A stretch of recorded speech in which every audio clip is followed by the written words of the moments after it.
अस्सलाम वालेकुम dear students. उम्मीद करता हूँ कि आप सब लोग खैरियत से होंगे। हमने बायो का chapter number 21 cell cycle start किया हुआ है और आज हम इसका लास्ट टॉपिक सेल डेथ को डिस्कस करने जा रहे हैं। इस टॉपिक के अंदर हम देखेंगे कि सेल डेथ को डिफ़ाइन कैसे करते हैं और इसकी इम्पॉर्टेंस क्या है सेल डेथ की, और फिर हम देखेंगे कि कौन से फैक्टर्स जो हैं वो कंट्रोल करते हैं सेल डेथ को। फिर हम सेल डेथ के प्रोसेस को डिस्कस करेंगे जो कि टू मेन टाइप्स के हैं, अपोप्टोसिस और नेक्रोसिस। और फिर हम लास्ट में इस दोनों प्रोसेसेस अपोप्टोसिस और नेक्रोसिस का डिफरेंस देखेंगे। तो सबसे पहले हम डिफ़ाइन करते हैं सेल डेथ को। एक ऐसा प्रोसेस जिसमें एक सेल जो होता है वो कमिट कर जाता है सुसाइड या उसका मर्डर कर दिया जाता है, उसको हम कहते हैं cell death.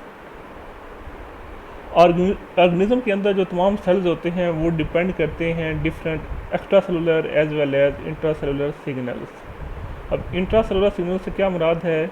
With in the cell signal, यानी सेल के अंदर जो सिग्नल्स होते हैं, और एक्स्ट्रा सेलुलर सेल के बाद के सिग्नल्स। इट मीन कि ऑर्गेनिज्म के जो सेल्स होते हैं वो डिपेंड करते हैं various extra cellular and intra cellular signals. ये जो सिग्नल्स होते हैं ये सेल्स की डिफरेंट एक्टिविटीज़ को कंट्रोल करते हैं। वो कौन कौन सी एक्टिविटीज़ हो सकती हैं? Cell division, differentiation, morphogenesis and mortality. हर सेल की जो फेट होती है वो ऑलरेडी प्री डिटरमिन्ड होती है कि उस सेल की क्या रिस्पॉन्सिबिलिटी है और उसने उस रिस्पॉन्सिबिलिटी को किस तरह करना है। इवन जो सेल की डेथ होती है वो भी प्रोग्राम्ड होती है। नेक्स्ट है importance of cell death. First है मल्टी सेलुलर डेवलपमेंट। ऑर्गेनिज्म की डेवलपमेंट के अंदर सेल डेथ का बड़ा इम्पॉर्टेंट रोल है। वो कैसे? फर्स्ट एग्जांपल है deletion of tail in the development of humans. जब ह्यूमन फीटस की डेवलपमेंट हो रही होती है मदर के अंदर, तो उस वक्त क्या होता है कि एक स्मॉल टेल डेवलप हो जाती है। उसके बाद उन सेल की डेथ हो जाती है, जिसकी वजह से इसका डेवलपमेंट में रोल है। इसी तरह deletion of tail in tadpole of frog, उसमें भी ऐसा ही होता है। और लास्ट है deletion of tissues between the developing digits. जब ह्यूमन फीटस की डेवलप हो रही होती है मदर के अंदर, तो उस वक्त क्या होता है कि जो बेबी की फिंगर्स होती हैं उनके दरमियान एक माँ सा बन जाता है, जिसको हम बोलते हैं उस वक्त वेब फिंगर। तो जब लेट स्टेज आती है डेवलपमेंट की, तो उस वक्त वो क्या होता है, उनकी डिलीशन हो जाती है उन सेल की, या सेल की डेथ हो जाती है, जिसकी वजह से वो जो मासेस बनते हैं वो ख़त्म हो जाते हैं। तो इसलिए जो सेल डेथ का बड़ा इंपॉर्टेंट रोल है मल्टी सेलुलर डेवलपमेंट के अंदर। इसी तरह दूसरा जो इसकी इम्पॉर्टेंस है वो है control neuron number. Human body में जो ज़्यादातर न्यूरॉन होते हैं वो डाई कर जाते हैं ड्यूरिंग डेवलपमेंट। ऐसे न्यूरॉन जो कि अर्ली डेवलपमेंट के लिए ज़रूरी होते हैं वो ज़्यादातर फिर क्या होते हैं, डाई कर जाते हैं। तो आप कह सकते हैं कि सेल डेथ जो है control the neuron number in humans. तो इसकी टू इम्पॉर्टेंस थी। एक तो ये है कि ये मल्टीसेलुलर डेवलपमेंट में इन्वॉल्व हैं, दूसरा control the neuron numbers. Next है factors controlling the cell death. Two important factors हैं जो कि मल्टी सेलुलर ऑर्गेनिज्म के अंदर सेल डेथ को कंट्रोल करते हैं। वो कौन से हैं? एक को हम कहते हैं सर्वाइवल सिग्नल्स, या इसका दूसरा नाम है ट्रॉफिक फैक्टर्स, और दूसरे को हम कहते हैं किलिंग सिग्नल्स। अब होता क्या है कि जो एक सेल होता है उसके जो नेबरिंग सेल होते हैं वो हमेशा वो कॉन्स्टेंटली उसे सर्वाइवल सिग्नल देते रहते हैं, और जब वो नेबरिंग सेल उसे सर्वाइवल सिग्नल देना बंद कर देते हैं तो वो जो सेल होता है वो अपना सुसाइड कमिट कर देता है।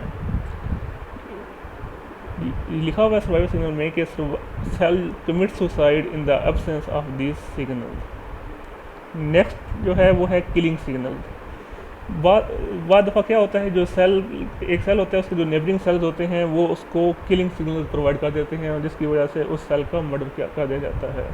तो सेल डेथ को कंट्रोल करने के लिए टू मेन टाइप्स के सिग्नल्स हैं। एक को हम कहते हैं सर्वाइवल सिग्नल्स और दूसरे को हम कहते हैं किलिंग सिग्नल्स।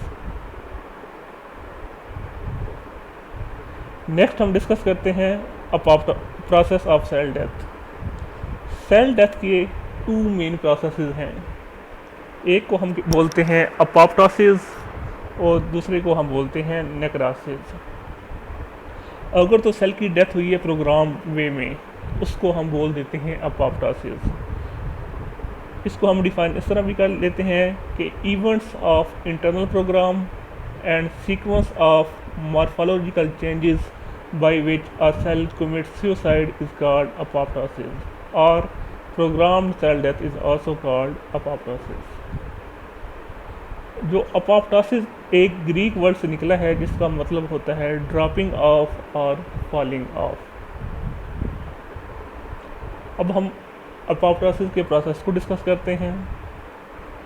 ये फिगर आप देख रहे हैं, इसमें आप देख रहे हैं कि जो 3 मेन स्टेप्स होते हैं apoptosis के। फर्स्ट स्टेप के अंदर क्या होते हैं, माइल्ड कन्वोल्यूशंस। इससे क्या मुराद है कि जो सेल है वो अपने आप को कंट्रैक्ट करता है। जो फर्स्ट स्टेप का दूसरा सब स्टेप है वो है chromatin compaction and segregation. It mean कि जो क्रोमैटिन मटेरियल होता है वो कंपैक्ट हो जाता है और अलग अलग हो जाते हैं। और जो फर्स्ट स्टेप का तीसरा स्टेप है वो है कंडेंसेशन ऑफ साइटोप्लाज्म, यानी कि साइटोप्लाज्म की कंडेंसेशन हो जाती है। अपोप्टोसिस 3 स्टेप्स के अंदर कंप्लीट होती है। फर्स्ट स्टेप के अंदर क्या होता है, फर्स्ट स्टेप के अंदर 3 सब स्टेप्स होते हैं। वो कौन कौन से, सेल कंट्रैक्ट करता है, क्रोमैटिन मटेरियल जो है वो भी कंपैक्ट होती है और सेग्रीगेट हो जाती है। इसके अलावा साइटोप्लाज्म जो है वो कंडेंस हो जाता है। सेकंड स्टेप के अंदर भी 3 ही एक्टिविटी या 3 ही सब स्टेप्स होते हैं। वो कौन कौन से हैं, फर्स्ट है न्यूक्लियर फ्रेगमेंटेशन, यानी कि जो न्यूक्लियस है वो छोटे छोटे फ्रेगमेंट्स में ब्रेक हो जाता है। उसके बाद ब्लैबिंग होती है, यानी कि छोटे छोटे बल्ब बन जाते हैं उस सेल के, जिस तरह आपको यहाँ पे नज़र भी आ रहे हैं छोटे छोटे बल्ब, मैं हमने आपको हाईलाइट भी कर दिए है। और तीसरा जो सब स्टेप में क्या होता है कि सेल की फ्रेगमेंटेशन हो जाती है, यानी कि सेल छोटे छोटे फ्रेगमेंट्स में टूट जाता है, जिसको हम बोलते हैं अपोप्टोटिक बॉडी या अपोप्टोटिक सेल बोलते हैं। और तीसरे स्टेप में क्या होता है, उस अपोप्टोटिक सेल को या अपोप्टोटिक बॉडी को इनगल्फ करता है एक फैगोसाइटिक सेल, एक प्रोसेस के ज़रिए जिसको हम बोलते हैं फैगोसाइटोसिस, और वो जो एरिया होता है वो फिर वेकेंट हो जाता है। इस प्रोसेस को हम बोलते हैं अपोप्टोसिस। प्रोग्राम सेल डेथ को हम अपोप्टोसिस बोलते हैं। इसमें 3 स्टेप्स होते हैं। फर्स्ट स्टेप के अंदर 3 एक्टिविटीज़ होती हैं। एक तो ये होता है सेल जो है कंट्रैक्ट करता है, क्रोमैटिन मटेरियल कंपैक्ट हो जाता है और सेग्रीगेट हो जाता है, और साइटोप्लाज्म की कंडेंसेशन होती है। जबकि दूसरे स्टेप के अंदर न्यूक्लियर जो है उसकी फ्रेगमेंटेशन होती है, ब्लैबिंग होती है और सेल फ्रेगमेंटेशन होती है। जबकि तीसरे स्टेप के अंदर जो फैगोसाइटिक सेल होता है वो अपोप्टोटिक सेल को इनगल्फ कर लेता है बाय अ प्रोसेस जिसे हम बोलते हैं फैगोसाइटोसिस। ये लिखे हुए steps of apoptosis। First step consists of 3 sub-steps: mild convolution, chromatin compaction and segregation, and condensation of cytoplasm।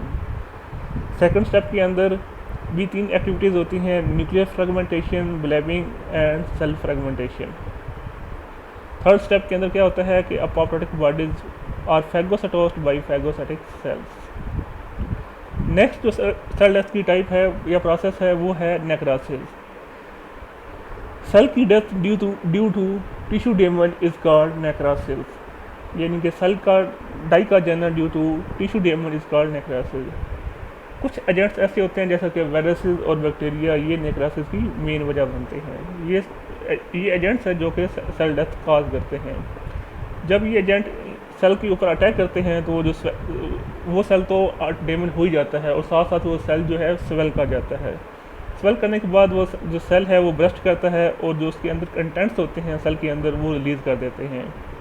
और ये कंटेंट जब रिलीज़ होता है तो उसके जो नेबरिंग सेल्स होते हैं सेल के वो भी डैमेज हो जाते हैं और उनमें इन्फ्लेमेशन हो सकता है।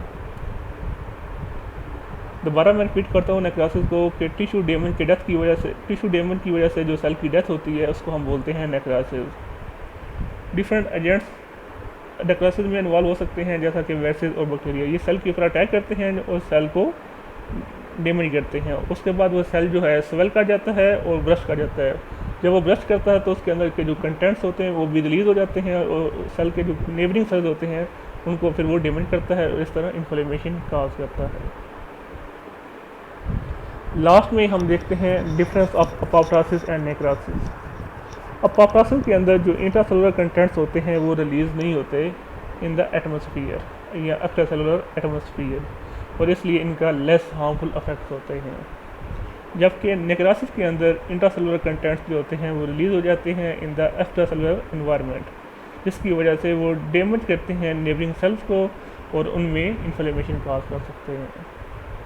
तो ये था आज का हमारा छोटा सा टॉपिक, जो लास्ट टॉपिक था सेल डेथ। इस टॉपिक के अंदर हमने सबसे पहले सेल को डिफाइन किया कि सेल डेथ एक ऐसे प्रोसेस को कहते हैं जिसमें ये सेल जो होता है वो कमिट करता है सुसाइड या उसका मर्डर कर दिया जाता है, उसको हम सेल डेथ कहते हैं।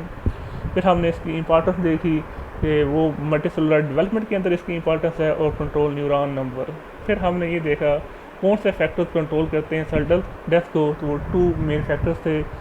एक तो सर्वाइवल सिग्नल्स या हम ट्रैफिक लेवल का नाम देते हैं, और दूसरे को हमने नाम दिया किलिंग सिग्नल्स। फिर हमने प्रोसेसेस ऑफ सेल डेथ पढ़े, उसमें हमने अपोप्टोसिस को डिस्कस किया। अपोप्टोसिस में हमने ये डिस्कस किया कि प्रोग्राम सेल डेथ होती है और उसके 3 स्टेप्स होते हैं। फर्स्ट स्टेप के अंदर 3 एक्टिविटीज़ होती हैं, उनको हमने डिस्कस किया। सेकंड स्टेप के अंदर भी 3 एक्टिविटीज़ होती हैं और थर्ड स्टेप में फैगोसाइटोसिस हो जाती है अपोप्टोटिक सेल की। उसके बाद हमने इनका डिफरेंस देखा। उसके बाद हमने नेक्रोसिस को डिस्कस किया। तो हमने ये देखा कि सेल की डेथ जो टिश्यू डैमेज की वजह से होती है उसको हम बोलते हैं नेक्रोसिस, और इसमें कुछ डिफरेंट एजेंट्स हो सकते हैं जैसा कि वायरसेस, बैक्टीरिया वगैरह, जो कि उस सेल की डेथ की वजह बनते हैं, उस सेल को डैमेज भी करते हैं। वही सेल जब ब्रश करता है तो नेबरिंग सेल को भी डैमेज करता है। फिर हमने नेक्रोसिस और अपोप्टोसिस का डिफरेंस देखा कि अपोप्टोसिस में जो इंट्रासेलुलर कंटेंट्स होते हैं वो रिलीज़ नहीं होते इन द एक्स्ट्रासेलुलर एनवायरनमेंट, जिसकी वजह से उसका लेस हार्मफुल इफेक्ट है। जबकि नेक्रोसिस के अंदर जो इंट्रासेलुलर कंटेंट्स होते हैं वो रिलीज़ हो जाते हैं इन द एक्स्ट्रासेलुलर एनवायरनमेंट या एटमॉस्फेयर, जिसकी वजह से वो नेबरिंग सेल को डैमेज करते हैं और उनका हार्मफुल इफेक्ट होता है। तो उम्मीद करता हूँ कि आपको इस लेक्चर की समझ आई होगी। फिर भी कोई कन्फ्यूजन हो तो मुझसे पूछ सकते हैं। इंशाल्लाह नेक्स्ट लेक्चर के अंदर हम चैप्टर नंबर 22 स्टार्ट करेंगे। शुक्रिया, अल्लाह हाफिज़।